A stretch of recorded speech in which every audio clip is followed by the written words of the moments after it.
In any given year, 40 million Americans will suffer from debilitating anxiety. Over the course of your lifetime, there's a 1 out of 4 chance that you'll have an anxiety disorder. That is such a staggering rate. It suggests that we've entered into a new realm. We've acclimated to a new norm, one of mass disquiet. Anxiety exists in epidemic proportions in our culture. If 40 million people fell mysteriously ill on a physical level, the Center for Disease Control would be searching for the cause and looking to find the solution. As a practicing psychotherapist, it's never made sense to me that the best we can do is try to manage this disorder, typically through medication. So I've been searching to understand why we struggle in this way. Now, I'm not talking about normal levels of stress which are typical in our lives. I feel some stress standing here right now. That's the stress of engagement, of being productive and generative and moving forward. But when stress turns into distress, it impedes, it blocks our ability to live our lives well, with joy, to be present in our relationships. So I've been searching to understand why we are entrenched in this epidemic of anxiety. Here's what I've learned. I find that primarily the cause of such anxiety is due to our relationship with our thoughts. You see, when our thoughts are constantly seeking certainty, wanting to know the future in advance, we get anxious, we get fearful. We can't know that future in advance, it's unknowable. But we still continue to search for it. It sets up the struggle to actually engage in the flow of life. Rather than experiencing life, we're trying to ward off the uncertain. This induces fear in our lives. Ask yourselves, think to yourself, what causes stress, fear, and anxiety in my life?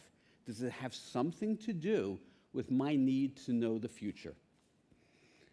A number of years ago, I was working with a woman who came to see me around her relationship, her marriage, and her anxiety disorder.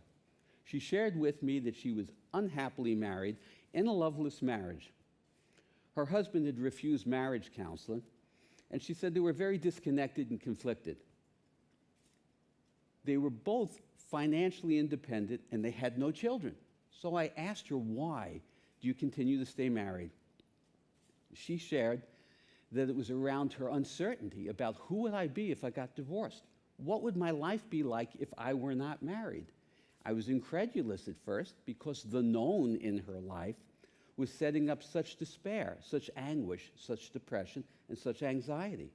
But there it was, her need to know who she would be in the future precluded her from moving forward and kept her stagnating in life and stuck in the way she was. The need to know who would I be kept her mired in an unhappy, if not miserable, relationship. I see this phenomenon occurring on so many levels in our lives. So how did we get to be this way? How did we get stuck requiring certainty? After all, we seek uncertainty when we go to sports events, movies, read books. But in our personal lives, we try to thwart and block uncertainty. I track the cause back to the great 17th century scientist Sir Isaac Newton. Newton proposed that if we had enough information, today what we might call data, that we might reasonably predict a future event. This became known as determinism. But we took it to an extreme. It led us to slicing and dicing our options, getting us stuck in our lives. It created a fear of making the wrong move. It's almost as though we are living our lives as though we're playing a chess match, sitting back and deliberating, but afraid of making the wrong move. If you have problems making decisions, if you get stuck in moving forward in your life, you probably have an issue with around your fear of uncertainty. Here's the good news. It turns out we've been living from the wrong game plan. Over the last 100 years, remarkable discoveries from the field of quantum physics have revealed that the universe, reality, is nothing like what we imagined it to be. It's not Newton's reality. Reality is not fixed, deterministic, or predictable. Nothing is inert. It is a flowing, moving, bubbling sea of possibilities, infinite potentiality. And we too can jump into that game plan and live our lives that way once we can reframe our relationship with uncertainty. Think about it. Embracing uncertainty allows you to start to navigate and craft your own life decision. I used this concept with that woman who was stuck in that troubled marriage. I asked her to close her eyes and imagine that she was standing by the bank of a river. I explained to her that the river, metaphorically, was going to resemble the flow of her life, the current of life, particularly the middle of the river where the current would get strong. She closed her eyes and I let a few seconds pass, and then I asked her what she saw. She said to me she sees herself in the middle of the river where the current is strong, but there's a large rock. Let's call it a boulder. And she's grabbed a hold of that boulder. And I asked her why. Why are you holding on to the boulder? And she said, well, the river's bending to the right up ahead, and I need to know where it's going to take me. Let's presume that that's going to be her life as a divorced or single woman. She needed to know. I explained to her she needed to let go of that boulder and enter into the flow of life, and that once she did, she'd be free to navigate along the way, but she had to let go of that boulder. How do we accomplish this? How do we have this shift of mind to allow us to make these changes in our lives? First, we have to change our relationship with uncertainty.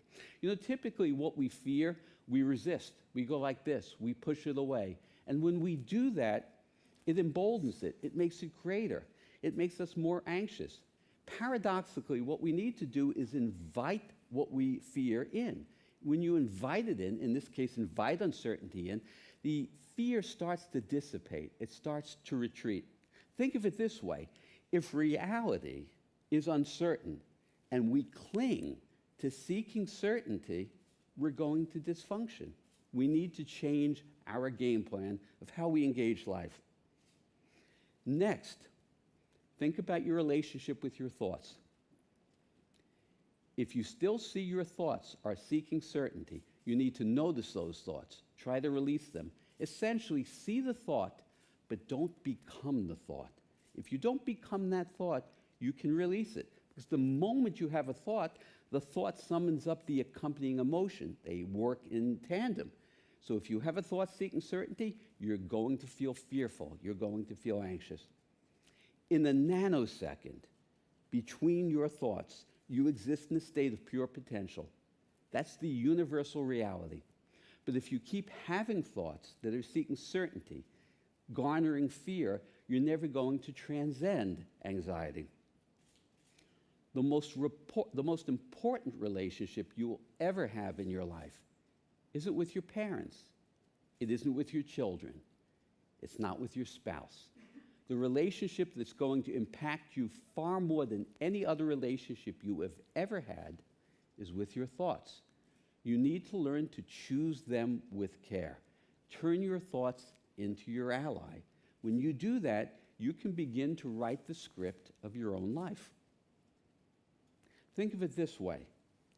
Uncertainty can be the wind in the sail of your life that generates your ability to move forward and experience your life without fear, without anxiety, and with joy, and the ability to be present. Embrace uncertainty. It can be your best friend. Thank you.